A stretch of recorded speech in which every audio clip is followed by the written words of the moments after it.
All right, welcome back to lecture 12 of the course Agricultural and Biosystems in Structures Engineering. In this discussion, the topic will be on greenhouses. Previously, the discussion was on animal housing, and we proceed with the structure for uh, crops, for particularly for growing of crops.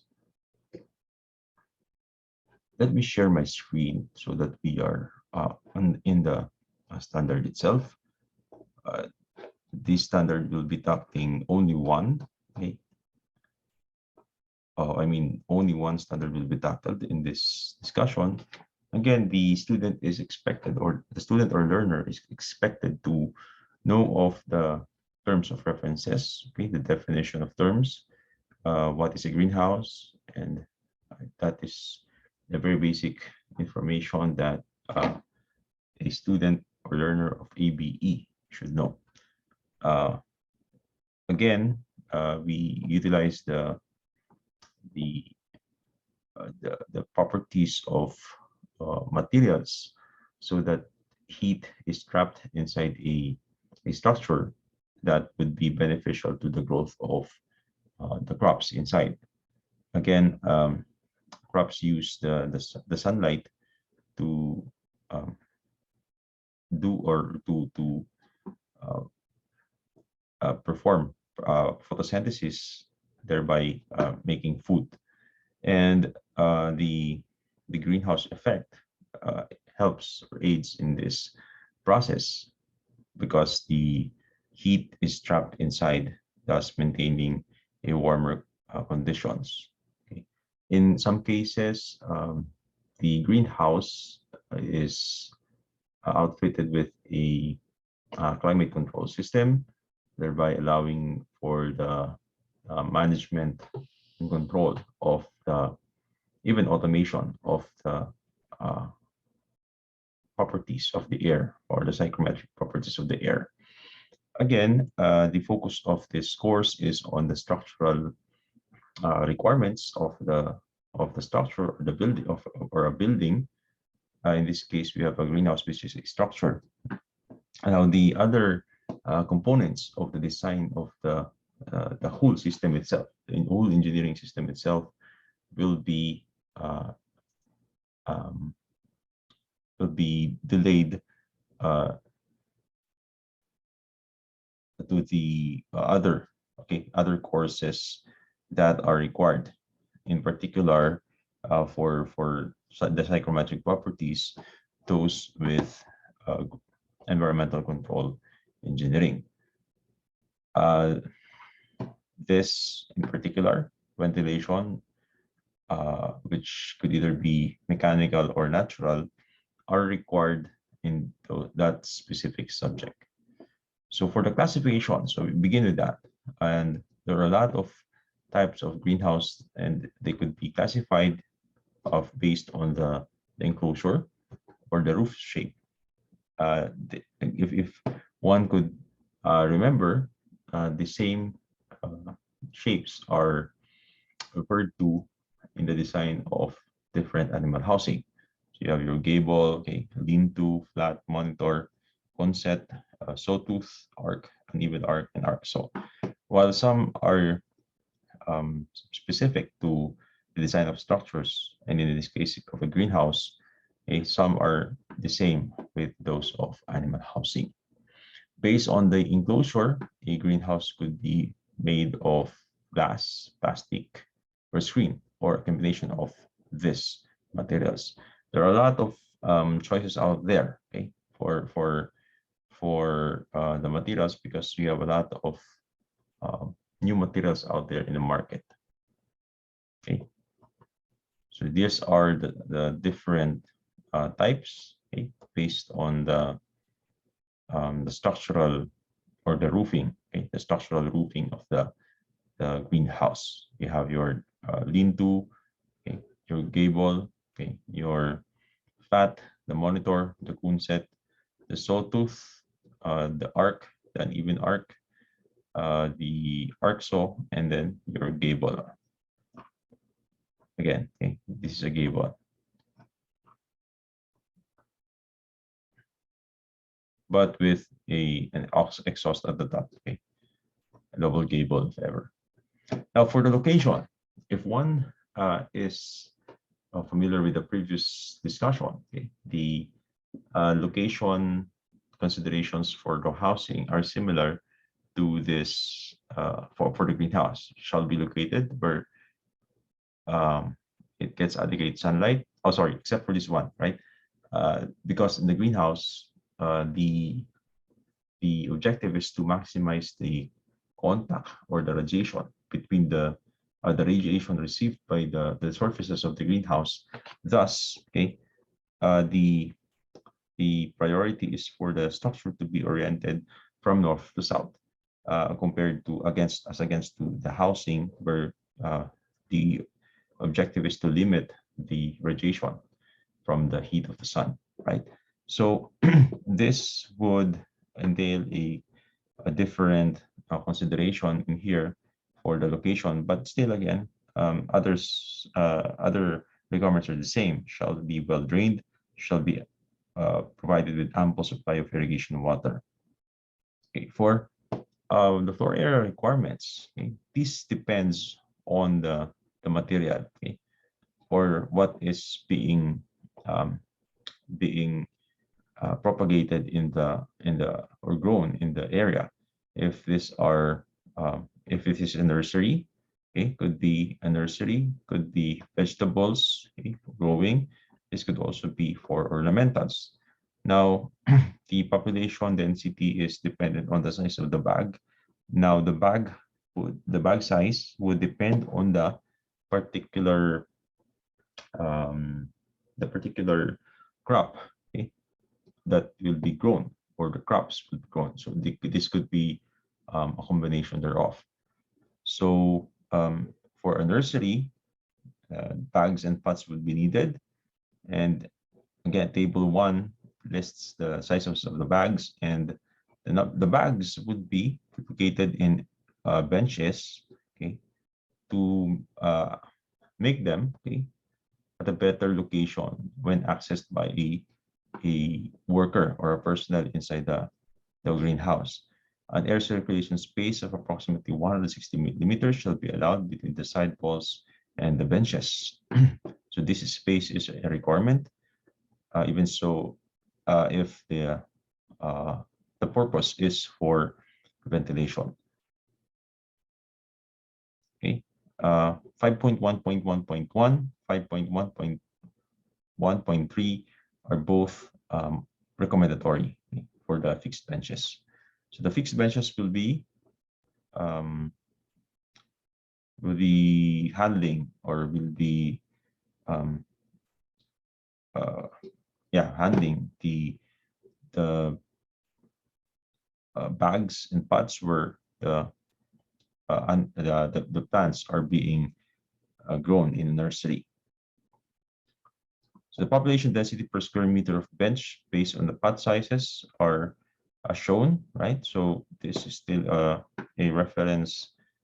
These are reference numbers that the design engineer should be considering in the population per m squared of bench. Okay.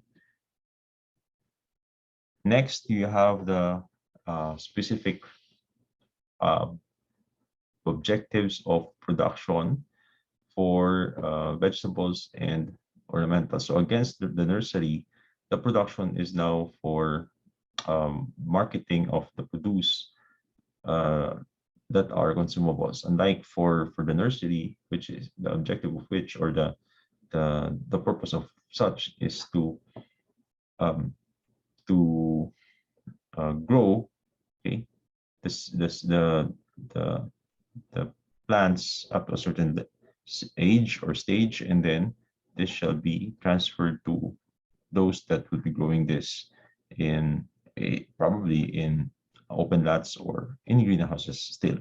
But okay, the nursery and production do have differences with regards the quantity, the numbers, because once the nursery operations has stopped or finished for a certain crop, then they need to be transferred to where they will be grown until mature or until ripe or until um, harvest. Okay, so for vegetables, there are a lot of choices: sweet pepper, chili, tomato, sweet melon, watermelon, cucumber, lettuce, and then broccoli. The population density per m squared of bench is likewise provided, and the recommended plant spacing, if ever. Okay, if they're going to be grown on the ground. Okay, population density at recommended plant spacing for ornamentals. Okay, if it's a bench, and if it's in rows or hills. So only a few ornamentals are provided: baby aster, chrysanthemum, daisy, gladiolus, rose, and orchids. Other ornamentals could be located also for vegetables, could be sourced from other references. For the walkways, okay, this is to allow movement for the personnel or the workers. Will be used only as a place to stand while servicing the benches. A minimum of 0.3 meters of an aisle shall be used for determinate crops, and a minimum of 0.80 meters aisle for indeterminate crops. Okay. The width of the walks shall be adjusted if machinery will be used. Larger greenhouses often have zero point 0.6 to 0.9 meters meter of secondary aisle and 1.2 to 1.8 meters of primary aisle. If a worker is in a wheelchair, 1.2 meters wide aisle shall be used, and ramps shall be provided for each easy access if a ramp is required. Okay. If the person will be or lacking um, in height, so that the ergonomic solution is to provide for a ramp. Now, for the floor length and width, okay, the length of the structure shall be determined by the number of the plants to be grown, and the alcohol dimension of the commercially available sizes of the materials shall be considered. Measurements shall be rounded off so that no glass will need to be cut to fill odd sash bar spacing. When figuring the length of a plastic structure, an extra 0.6 meter shall be allowed to fasten the plastic properly. And for glass, allow for the width of the projecting part of each sash bar plus a fraction of an inch clearance. Okay. Recommendatory: the length of the greenhouse should not exceed 50 meters, and for gutter connected greenhouses, the total width should not exceed 50 meters for well distribution of air, or this is for ventilation purposes. Now, the structure height, okay, the eave height for a gable roof greenhouse shall be at least 1.7 meters with a minimum gable height of 2.4 meters. The eave height and the roof pitch will determine the height of the structure at the center.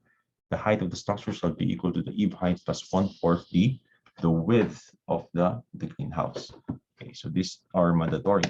The working height of a greenhouse, okay, should be sufficient for the operation of machinery and the comfort of the workers. Now, these are recommendatory. The height of the house in the walk areas shall not be less than 2.0 meters. For tall crops, okay, 2.0 meters shall be the minimum height at the eaves, and 2.1 meters as minimum desirable height. Okay, let's proceed to the functional and structural requirements. Together, they are working hand in hand. The foundation and footing shall be able to resist uplift, overturning, and downward acting loads. This means, okay, that includes the wind, okay, and earthquake, if hopefully not, okay. For permanent greenhouses, all foundations shall be of durable material and shall extend to a minimum depth of 0.45 meters. Permanent foundations shall be provided for glass and heavy plastic materials. Okay.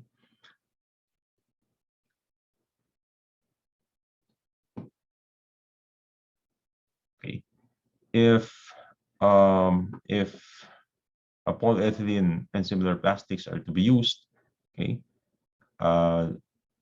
extensive foundation is not required, but the posts of the structure shall be set in concrete footings. Okay. For the walls, okay, Walls, you have here the mandatory for greenhouses with wooden structural members. If 0.4-meter high reinforced concrete wall at the bottom shall be provided for support, and sidewalls shall be provided with vents for the cooling. All right, the roof, the frames. Framing shall adequately support the covering in any equipment and or hanging baskets suspended from the framing. It should be able to carry trellising loads up to 25 kilograms per m squared. Trellising would be for crops that are vine in nature, okay, or viniferous. Okay. Framing shall be able to withstand maximum wind gusts of 250 kilometers per hour. This is the wind load. Okay, framing materials these are provided: steel, wood, and aluminum.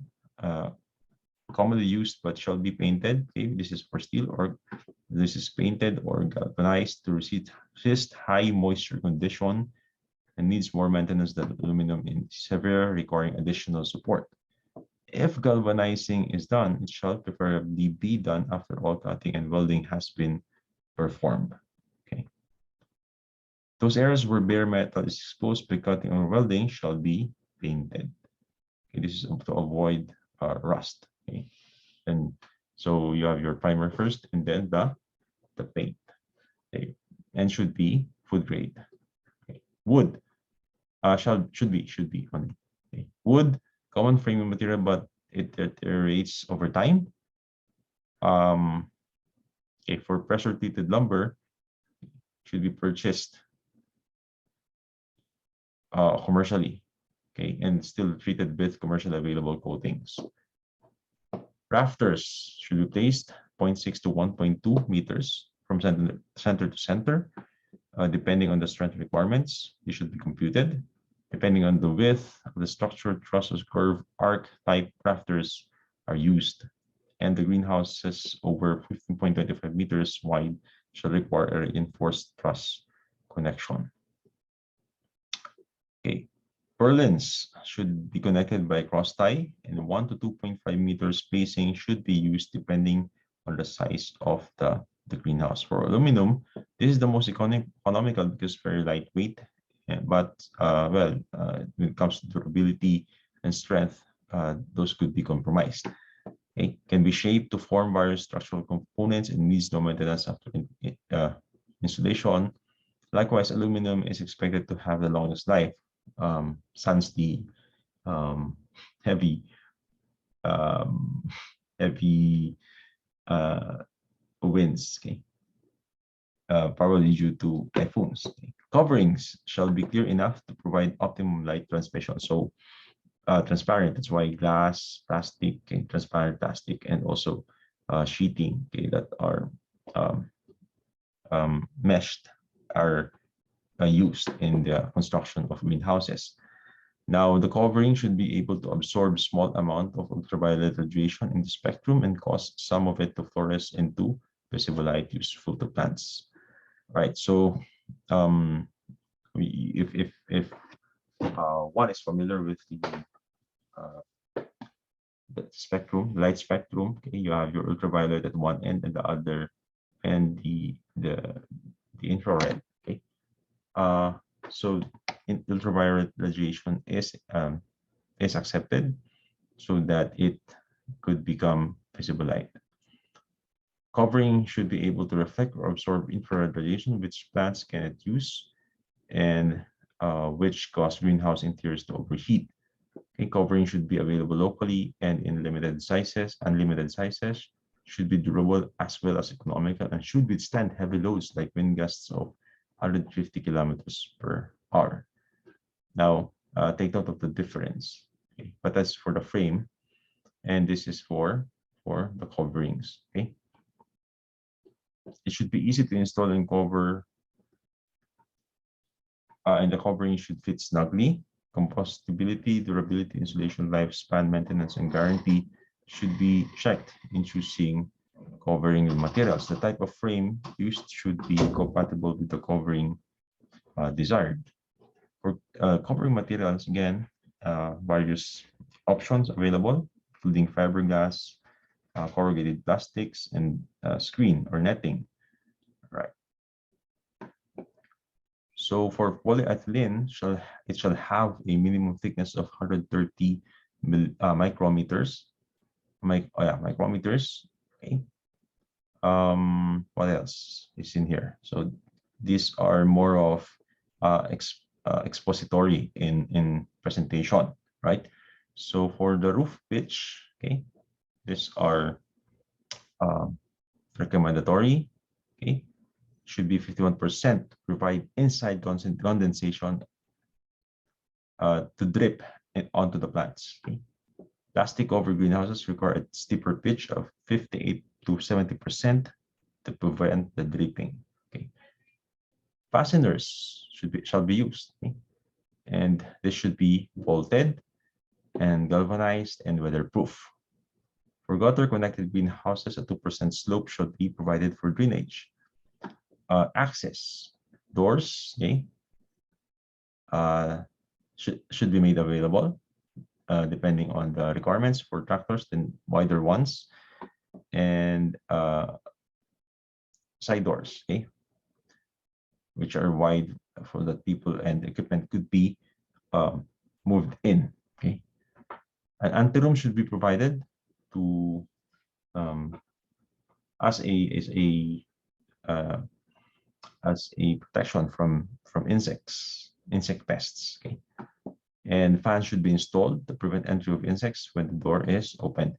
This is what I think this means is could be an air curtain or a fan that is directed outside the structure. Okay, weather stripping is recommendatory. Sanitation, particularly a foot bath, is also recommended. Floor and walkways the floor shall be able to resist heavy loads such as those of heavy equipment. And then permanent flooring should not be recommended because it may stay wet and slippery from soil mixed media. Okay. A concrete or gravel or stone walkway should be built. The dimensions are there. This is for easy access to the plants. This could only be for the people or the equipment. Rest of the floor should be covered by several inches of gravel for drainage of excess water. Okay. Use of regular concrete should be avoided for aisles because this would cause ponding or the poor drainage of water into the soil. If the floor will be used as benches, the cement should be laid exactly level in order to achieve an even distribution of water when flooding floors. All right. For the facilities, okay, these are more of to be considered by the design of the structure, the designer of the structure, when considering the parametric considerations or the weight of the equipment, okay? Because these are live loads. Okay? If ever they are movable, okay, but if stationary, they could form part of the dead loads. Okay. Again, there are a lot of recommendatory portions here which are no longer covered by structural considerations, but benches, okay, the benches could be fabricated, but should they be available commercially online, the specifications could even provide the sizes and the weight of the material, and that should be sufficient enough for the design considerations with the weight of these benches in mind. Okay. You have your artificial lighting, okay, should be provided for photo period sensitive plants, okay, and also for the workers. And as such, a 200 lux is of light intensity is required, okay. But then again, this is part of electrification, okay. So this will be neglected in the evaluation portion. Okay. Irrigation and drainage shall meet the specific rock requirements and be suited to soil or other media. Okay. If aquaponics could be used, or hydroponics. Irrigation system should operate accurately at low pressures and capacities. Okay. This portion, okay, on irrigation and drainage, again, they form part of the fixed, okay, the fixed or stationary components or equipment components of the system, and thus will become part of the dead load. But if given um, the overall idea of this course, so this falls beyond the coverage of the course structural engineering. Okay, so work and storage area. Okay, again, these are to be identified supposedly in the building, but they may or may not be uh, affecting that much. If it includes the sink, then the sink should be part of the weight. Okay. For ventilation, okay, again, these are to be discussed in the uh, course environmental control engineering. So this involves mechanical ventilation or natural if there is uh, uh, free wind, okay, free convection, free air convection, okay, and there could also be pad and fan cooling via evaporative cooling, okay. Misting could also be to lower the temperature, okay, or fogging, and then shading, okay, overhangs. Okay, this now is part of the structural still. Okay, shading. Overhang should be sized to fit the particular design requirements of the space. The length of the overhang should be 1/3 to 1/2 of the glazing height, and the height of the separation between window and overhang should be 1/4 of the window height. Exterior shades can be mounted as rigid panels or as roll-up mechanisms. Roll-ups are commercially available. If one is interested in using that, they must withstand wind, rain, and ultraviolet light. A plastic glazing should not contact exterior shades as they may be scratched through abrasion, or should they get too hot, they may fuse to the shade. Okay, hold the shading off and glazing in order to allow connective cooling around the shade. Paint-on shading may be appropriate for some solar greenhouse applications. And then lastly, instrumentation and controls. This also forms part of those in electrification and control systems, but the weight or the weight load, okay, of this system will be considered in the design of the structure. So here's a layout of a farmstead, okay, with the greenhouse presented, and then the designs of the greenhouses with the structural with the structural skeleton of the structure, okay, presented. Okay. The different designs are provided, as well as the parts of the greenhouse. Okay. And well, the different the components, okay, to build the greenhouse from scratch. In the next discussion, okay, the focus will be on farm to market roads, and that will be covered in 2 lectures. Thank you for listening, and I will see you in the next lecture.